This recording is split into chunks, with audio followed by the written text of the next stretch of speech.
Hello friends, welcome to Defence Matrix. तो जैसे कि हम जानते हैं, रशिया और यूक्रेन की वॉर जो है वो अभी भी चल रही है और ये चीज़ हम देख सकते हैं कि रशिया के द्वारा प्रोग्रेस अच्छी खासी करी जा रही है। तो वेस्ट का जो सपोर्ट है यूक्रेन को, ये भी धीरे धीरे बढ़ता जा रहा है, जिसके अंतर्गत कुछ ही दिनों पहले हमने ये सुना था कि जो F-16 की मांग यूक्रेन द्वारा करी जा रही थी उसे वेस्टर्न कंट्रीज़ द्वारा पूरा किया जाएगा, जिसके लिए अमेरिका ने अप्रूवल दे दी। साथ ही साथ यूके की जो स्टॉर्म शैडो मिसाइल है, इसको भी Su-24 के साथ इंटीग्रेट कर दिया गया है और ये भी यूक्रेन द्वारा रशिया के अगेंस्ट में यूज़ करी जा रही है। तो अब जो नई अनाउंसमेंट यहाँ पर सुनाई दे रही है, इसके हिसाब से यूक्रेन को रिटायर्ड रॉयल ऑस्ट्रेलियन एयरफोर्स के FA-18 हॉर्नेट्स दिए जा सकते हैं, और वो भी 5-10 नहीं, पूरे 41 एयरक्राफ्ट की बात यहाँ पर करी जा रही है। तो ये डिस्कशन चल रहा है ऑस्ट्रेलिया, यूक्रेन और अमेरिका के बीच में, जहां पर यूक्रेन को FA-18 हॉर्नेट्स प्रोवाइड कराने की बात करी जा रही है। तो अगर आपको याद हो, जब हमने ये कवर किया था कि जो F-16s हैं ये यूक्रेन को अब मिलने लगेंगे, तब हमने ये कहा था कि ये फर्स्ट स्टेप है और कह सकते हैं कि ये दरवाजे की जस्ट ओपनिंग है। अब यहाँ से बड़े बड़े जानवर आना चालू करेंगे और ऐसा ही होता दिखाई दे रहा है। F-16 की अगर बात करें तो इन्हें कम से कम 20 के ऊपर तो ये एयरक्राफ्ट मिलने ही है। बाकी टोटल नंबर इनके 60 के आसपास भी पहुंच सकते हैं, क्योंकि अगर हम बेल्जियन एयरफोर्स और डच एयरफोर्स के F-16 को देखें, जो कि बेसिक F-16 हैं, इनके टोटल नंबर 70 के आसपास पहुंचते हैं। तो ये चीज़ हम आपको बता दें, जैसे कि हमने पहले भी डिस्कस किया था कि ये जो F-16 हैं ये बेसिक F-16 है, ब्लॉक 20 के हैं और MLU अपग्रेड इनमें मिला है, यानी कि मिड लाइफ अपग्रेड इनमें किया गया है। और ये aircraft Dutch air force, Belgian air force और यहाँ तक कि जो दानिश या फिर डेनमार्क की एयरफोर्स है, इनके द्वारा भी अपने F-16 प्रोवाइड किए जा सकते हैं, क्योंकि ये इन्हें रिटायर कर रहे हैं और F-35 से रिप्लेस कर रहे हैं। तो जैसे जैसे इनको F-35 मिलते जाएंगे, वैसे वैसे ये F-16 रिटायर करते जाएंगे और ये यूक्रेन को सप्लाई करते जाएंगे। Same case royal Australian air force के साथ भी है। इनके जो FA-18 हॉर्नेट्स हैं ये भी F-35 द्वारा रिप्लेस किए जा रहे हैं और ये भी यूक्रेन की तरफ जा सकते हैं। तो ये केस बिल्कुल भी नहीं है कि ये कंट्रीज जो हैं बहुत बड़ा सैक्रिफाइस कर रही हैं अपने एयरक्राफ्ट को यूक्रेन को देकर।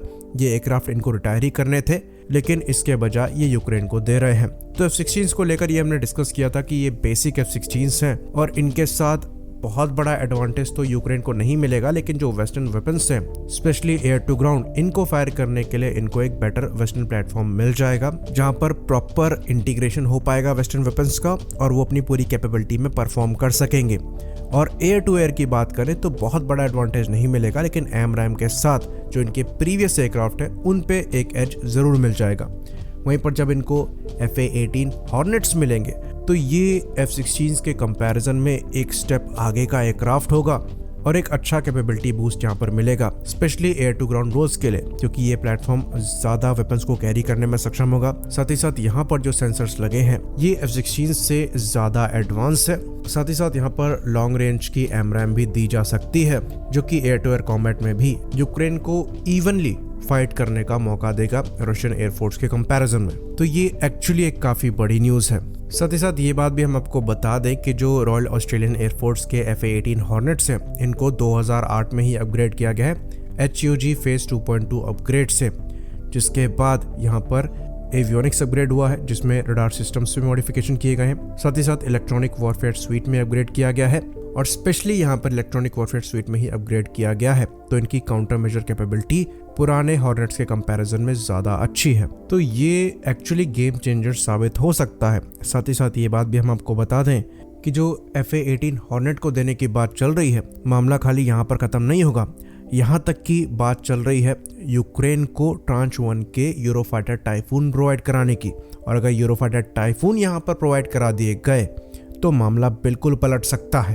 तो ये चीज़ हम यहाँ पर ज़रूर ऐड करेंगे कि ये एयरक्राफ्ट यूक्रेन को अगर मिलने हैं और इसके लिए कम्प्लीटली अप्रूवल मिल जाती है तो ये तुरंत नहीं मिल पाएंगे। पहले यहाँ पर यूक्रेनियन पायलट्स की ट्रेनिंग करानी पड़ेगी इन प्लेटफॉर्म्स में, जो कि खुद टाइम टेकिंग प्रोसेस है। उसके बाद फिर मेंटेनेंस क्रू को यहाँ पर ट्रेन करना पड़ेगा, और अगर ये बहुत जल्दी करते हैं तो आज अगर यहाँ पर अप्रूवल मिलती है तो साल के एंड तक ही इन्हें ये प्लेटफॉर्म मिल पाएंगे या फिर अगले साल मिल पाएंगे।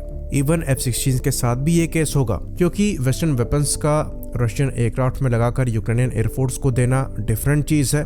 एक नए पूरे प्लेटफॉर्म में पायलट को ट्रेन करना, ग्राउंड क्रू को ट्रेन करके फ्लाई करने के लिए देना डिफरेंट चीज़ है। तो यहाँ पर बहुत तेज़ी से काम करने पर भी डिले हो सकती है। आई होप इन्फॉर्मेशन यहाँ पर क्लियर रही हो।